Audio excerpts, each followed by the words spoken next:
Cold one, huh? Yeah, steam's gonna feel good today. Watch your step there. Getting to press line? Yep, same as always. Clock's 2 minutes fast again. Better than slow. Right,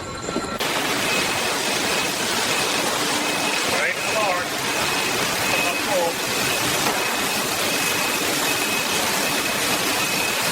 38 3/4 to the edge. Hold Got it there. Line square. Marking. Template coming on at 19 even. Clear. Caliper reads 19.02, dead on. Good. Wing R3.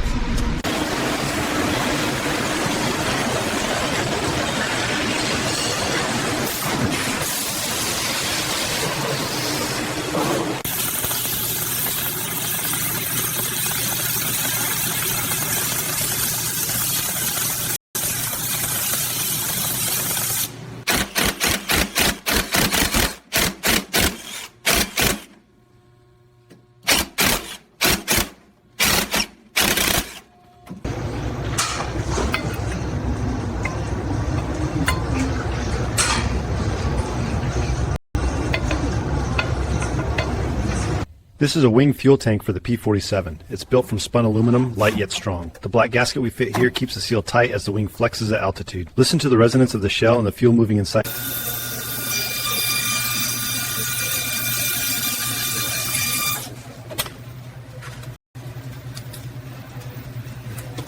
Clean pull. You see that copper shine? Looks good. Feed me the green lead next. On its way. Tester reads solid on nav light. Copy that. Crimping ring now. The rudder and elevator of the P-47 were fabric covered to save weight. Each piece of cotton linen is pulled drum tight, stitched along every rib, then sealed with coats of dope to shrink and stiffen it.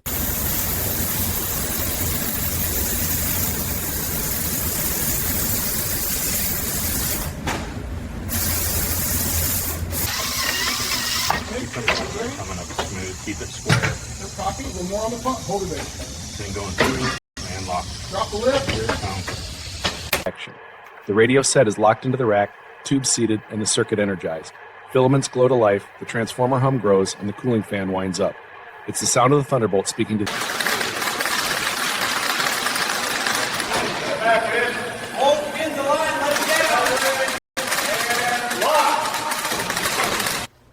This is the P-47's aileron control cable, a bundle of 19 stainless strands riding through a lubricated pulley and bronze fairlead. Each swage is roll, stamped, and sealed. The gauge. Each 50 caliber round is pulled from its belt by spring steel claws, guided over rollers, and driven into the feed chute. Machine links rattle like tiny cymbals, while the oil dampened spring.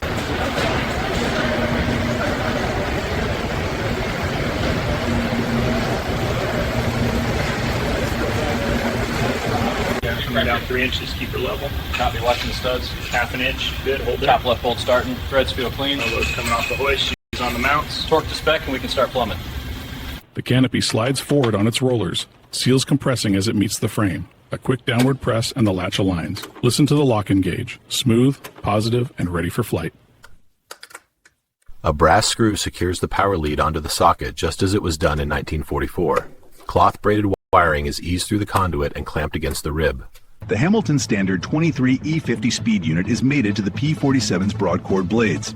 Hydraulic lines, pitch change pistons, and the feathering governor lock into place with the precision of a watchman. Dropping the wheel into the fork. Axle nut starts, then we torque it to spec. You can see the rubber flattening as the weight comes down. Steering belt cranks next. Left cable, right cable, snug that turnbuckle a quarter turn. Center. Wanema technicians secure the Thunderbolt's oxygen bottles, torquing the flare fittings to specification. Each tank bears wartime pressure stamps, evidence of its 1,800-pound... You're up just a hair. Get that ring. Good and empty.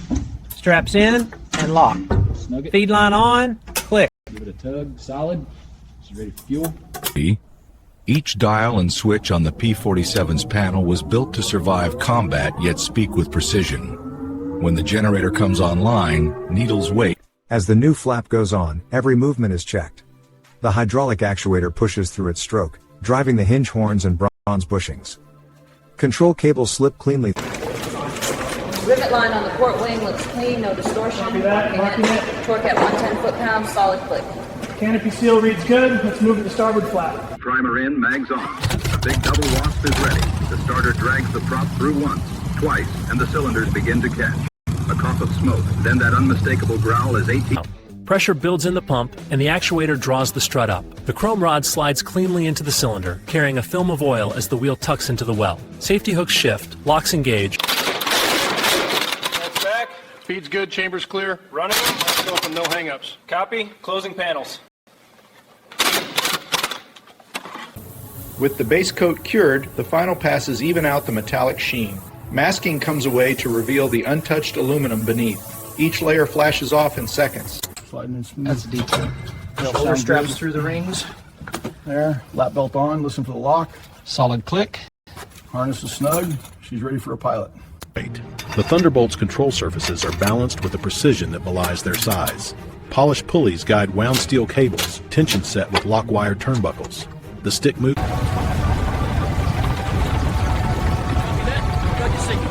Looking good. Sounds right where we want it.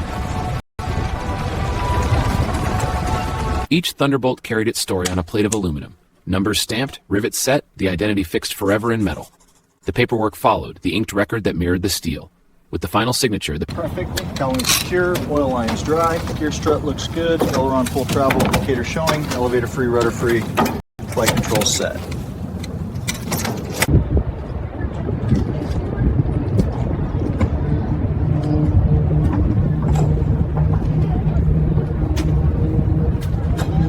Master on. Fuel pump, green light. Both mag. Starter. Oil pressure coming up. Gyro uncaged. Radio warming. Frequency set.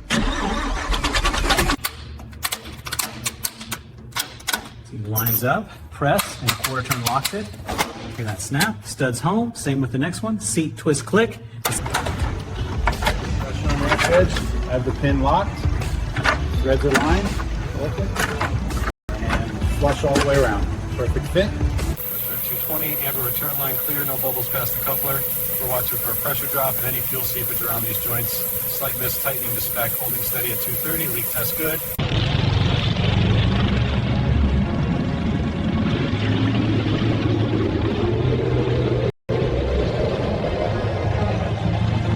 In this storage hall, raw metal waits its turn. Aluminum stacked in bright banded bricks, steel in dark heavy lengths. Each bar, each ingot etched with numbers that trace its journey from mill to machine. $312.5 thousandths. Along the assembly line, the Thunderbolt's tail takes shape. Ribs, spars, and longerons stitched together by weld and rivet. Every joint is tapped, checked, and rechecked before skinning begins. Coming up on 65 pounds. Copy. Hold it there. That's set, moving to the lower left. Compressing evenly. 48, 55, and Lock. click. Solid. Mount secure. Bringing the spar up. Dials coming back to 0. Lasers right on the target. Locking clamps. We'll tap, and she's seated. Alignment complete. As the line seats, the pump builds pressure into the P-47's hydraulic network. The braided stainless hose stiffens, and the gauge begins its climb at 1,500 pounds per square. Coming in. There. Seated. Torque to 310. Copy. Click. Reading. 360. Next hole. Accessories. Cotton fabric is pulled tight, then brushed with dope to shrink and seal it, creating a smooth aerodynamic skin. Finally, precision hinges are fitted, ready to bring. Bringing the main bus harness under the rib, snug that clamp to 15 inch-pounds. We'll snake the branch through the bulkhead grommet. Connector keyed, push and lock. Good click. Checking continuity. In the P-47, the Supercharger is buried deep in the belly of the aircraft. It's ducting a labyrinth of cast alloy and stainless steel. Each joint has to seal under immense pressure.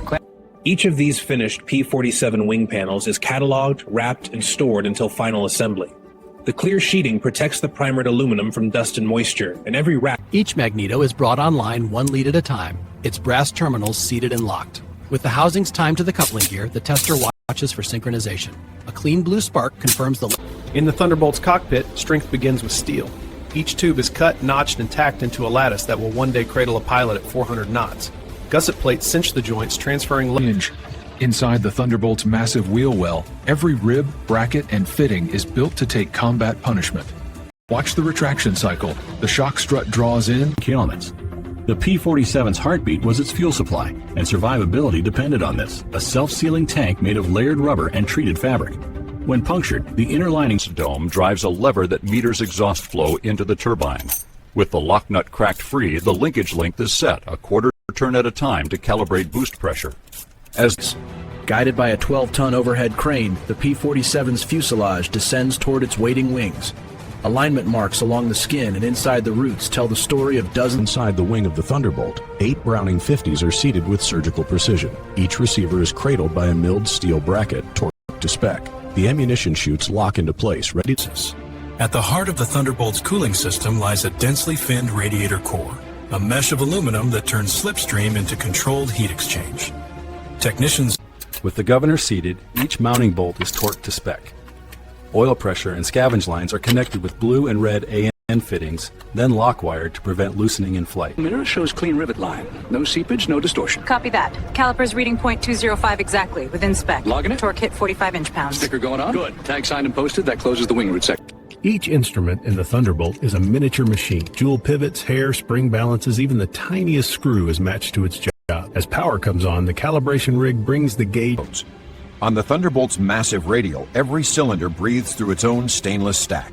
Each pipe is hand, fitted, clamped, and safety wired to absorb vibrations and shed heat. The Thunderbolt's radio mast was more than a pole in the wind. Each joint, each connector was machined, threaded, and sealed to carry fragile signals through the roar of a radial engine.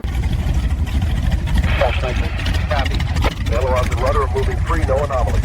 Engine ignition sequence, start run up. RPM stable at 850, temps in the green. Workers. The 47's elevator trim tab, small but vital. Here the actuator arm is pinned and the locking nut torqued. Braided control cable is routed over pulleys and into the bronze bell curve. Beneath the armor of the Thunderbolt, the cockpit's new environmental system comes to life. Braided conduits route conditioned air around the pilot, while a compact heater balances the... Every rivet, every panel line tells the story of the work behind this Thunderbolt. Final acceptance means checking each system, hydraulics, instruments, the finish of the airframe itself. With signatures in place, this P-47... To wake a Thunderbolt, the crew first brings in ground power. A heavy cable is locked into the fuselage receptacle, carrying 28 volts direct current. With the generator online, the cockpit springs to life. The transmitter. The P-47's magnetic compass is set into its gimbal and oriented to the aircraft's centerline. Once seated, the deviation compensator is adjusted, north-south. At the edge of the ramp, rows of Thunderbolts face the setting sun, fresh from the factory and waiting to earn their combat colors. Each carries subtle differences, a new fin fillet here, a fresh... On every Thunderbolt, a simple plate told the story. Who built it, for whom, and to what standard. Each letter is cut, measured, and signed off before the airplane can leave the factory floor. Precision that lasts long. Prop turning. Starter, oil pressure coming up 50 steady. Manifold 28 inches, RPM 2100. Copy, just climbing green across the board. Holding 2400, smooth and flat. Here. Before this Thunderbolt can fly again, its weight and balance must be verified. Each landing gear rests on a calibrated load cell, feeding real-time numbers to the scale. Starting on the left side, airspeed here, calibrated in miles per hour. Directly below, tachometer and manifold pressure just to its right. Controls all cluster tightly so you can scan them in one glance. First slash, quarter turn, good. Panel free, seal looks clean, QR's on the clipboard. Copy, setting it back in, 1, 2, 3, 4, 5, 6, lock. Sign it, we close. Checklist complete. She's cleared for delivery. Let's bring her to life. Rolling under its own power, the Thunderbolt shows the steady manners that made it a legend. Control checks, aileron, rudder, and elevator respond crisply even at low power settings. Close holding 125, pressure just over 21. Copy that. Closing Peak the on the valve. chart. She's bleeding down smooth. That's what we want. Capacity verified, good to go. The Dawn's last light lays across the tarmac, and the Thunderbolts wake. Each engine run-up is choreographed, each signal rehearsed. These aircraft, fresh from the line, are ready not as music. Every Thunderbolt built had a story on paper first. Production totals, serials, shift hours, acceptance tests. Each figure traced the path from factory floor to front line. With one final press, the acceptance stamp is set in ink. The seal confirms that the Republic-built P-47 meets every specification required by the Army Air Forces. A signature completes the authorization and the... From the factory apron, another Thunderbolt heads for the front. Polished metal, full fuel, and a fresh pilot at the controls, ready to deliver. In the glow of the overhead lamps, the Thunderbolt takes shape. Fuselages glide in sequence, each stage checked and signed off. The rhythm of rivet guns. At the height of the war, every minute counted. Here on the line, the Thunderbolt rolled from raw aluminum to combat ready in record time. Each station, each hand, part of a perfectly tuned machine. December 1944. In the heart of the Republic Aviation plant, workers gathered to mark a milestone. The 2000 P-47 Thunderbolt, ready for delivery. Wingtip to wingtip, gleaming under factory lights, the Thunderbolts wait for their call to service. Each polished fuselage represents thousands of hands, months of work, and the promise of strength in the sky. After 15,000 built, one more rolls toward the light. A closing chapter of craftsmanship, of urgency, of ingenuity. The final Thunderbolt leaving the line. All right, folks, settle in. Today we roll out the last Thunderbolt off this line. 42 months, 811 ships, every one of them built by these hands right here. At the height of the Second World War, this patch of Long Island farmland became a furnace of invention and resolve. From these lines rolled more than 15,000 PS-47